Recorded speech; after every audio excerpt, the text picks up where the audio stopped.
we will achieve peace through strength. We do not seek war, we seek peace. But those who long for peace must prepare for war. Mga idol at kabayan, super good news sa pagdating ni US Secretary of Defense Pete Hegseth sa bansa. Pinatunayan ng Amerika ang kahalagahan ng Pilipinas. Sinabi ng US Defense Minister kung gaano kaimportante ang Pilipinas, kaya't ito ang kauna-unahang bansa na kanyang binisita sa Indo-Pacific region. Dala ni US Secretary of Defense Hegseth ang mensahe ni President Trump, ang pangako ng Estados Unidos sa Mutual Defense Treaty sa pagitan ng Pilipinas at Amerika is ironclad. Ito ay kasunod ng ipinapakitang agresyon ng China laban sa Pilipinas sa West Philippine Sea. It is an honor. Thank you very much. I had a chance to speak just a few minutes ago to our president, President Trump, who sends his regards to you as well. Thinks very fondly of this great country, is very committed to the alliance that we have, to the friendship that we have, the cooperation that we have, and he and I both want to express the ironclad commitment we have to the Mutual Defense Treaty and to the partnership, economically, militarily, which our staffs have worked on diligently for weeks and weeks and months.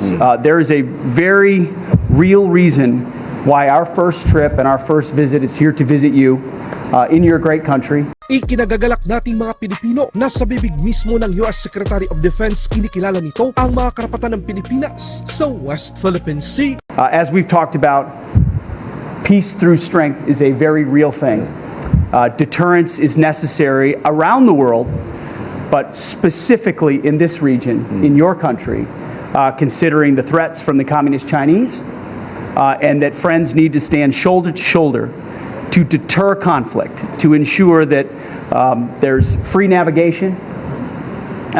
Whether you call it the South China Sea or the West Philippine Sea, we recognize that your country has stand very firm in that location and in defense of your nation. So, good news mga kabayan, dahil ang Amerika ay nasa proseso sa pagbibigay ng $500 million na tulong militar sa Pilipinas para sa ngayong taon upang suportahan ang Armed Forces of the Philippines Modernization Program. Napagkasunduan din ng Pilipinas at Amerika na maglalagay din ng karagdagang mga advanced na missile system sa Pilipinas tulad ng Nmesis o Navy Marine Expeditionary Ship Interdiction System, isang anti-ship missile system at unmanned surface vehicle. Ang mga makabagong sistema na ito ay matutulungan ang Pilipinas na protektahan ang ating soberanya, partikular na sa West Philippine Sea na pilit inaagaw ng China. we're really glad to be here in Manila with Secretary Teodoro on my first trip as the Secretary of Defense in the Indo-Pacific. You know this, the audience knows this, the United States has been fighting shoulder to shoulder with the Philippines since World War II. Our partnership not only continues today, but we are doubling down on that partnership. And our ironclad alliance has never been stronger. We agreed on the next steps to reestablish, and that's key, reestablish deterrence in the Indo-Pacific region. These efforts build on an ongoing $500 million commitment in foreign military financing and other security assistance to support the Philippines' military modernization. First, we agreed that the United States will deploy additional advanced capabilities to the Philippines. This includes using the Nmesis anti-ship missile system and highly capable unmanned surface vehicles in exercise Balikatan this April. These systems will enable U.S. forces and the armed forces of the Philippines to train together on using advanced capabilities to defend the Philippines' sovereignty.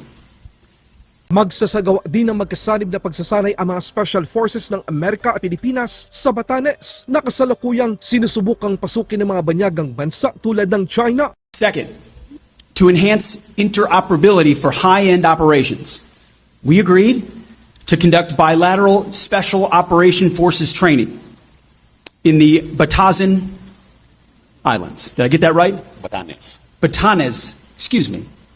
Islands. Special Forces training together. Super good news din mga kabayan dahil sinabi din ni Secretary of Defense ng Amerika na napagkasunduan ng magkaalyado na unahin ang Defense Industrial Cooperation ng dalawang bansa. Ang Pilipinas at Amerika ay gagawa ng unmanned system o drone. Third, Secretary Teodoro and I agreed to prioritize bilateral defense industrial cooperation. which is critical. So today we published a joint statement outlining our priority areas for cooperation. This includes co-producing unmanned systems and increasing combined logistics support. I was just in Guam before I came here. We can talk about big systems and advanced technologies, but if you don't have logistics support, I see the folks who run militaries and run formations, you need logistics support to actually operate and advance forward. These initiatives will help us share burdens and promote a more comprehensive partnership. We intend for these efforts to boost both of our economies and strengthen supply chain resilience. And finally, we agreed to launch a bilateral cyber campaign. We're going to work together to reduce cyber vulnerabilities across our alliance, and increasing cybersecurity will allow even more advanced operational cooperation. The challenges we face require that kind of team effort. But I'll tell you this, those aspects are just the beginning. We had our meeting this morning, we had a meeting with the President, we had a meeting in here, we had private meetings as well. I can assure you, and I can assure all those watching, this is just the beginning of what will continue to be an incredibly fruitful alliance. So together we'll encourage our other partners and allies in the region to step up their efforts and their cooperation to increase defense capabilities and strengthen deterrence. We have already set a robust agenda for the next few years. Our staff and both of us are going to remain actively engaged. It reflects the strength, as I said, of our ironclad alliance, particularly in the face of communist China's aggression in the region. And our partnership demonstrates our commitment to peace and security in the Indo-Pacific.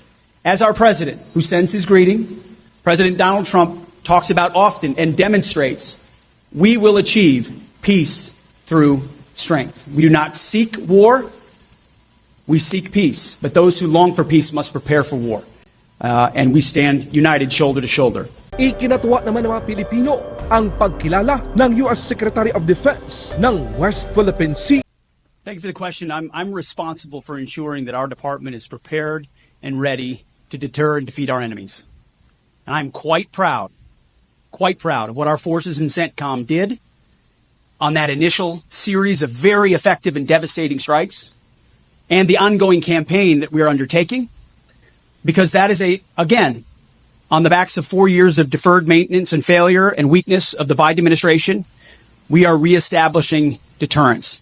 And as the leader of that department, my job is to advise and work alongside the president and then work with my fellow cabinet members to ensure that we're operationalizing in every way possible, reestablishing that deterrence.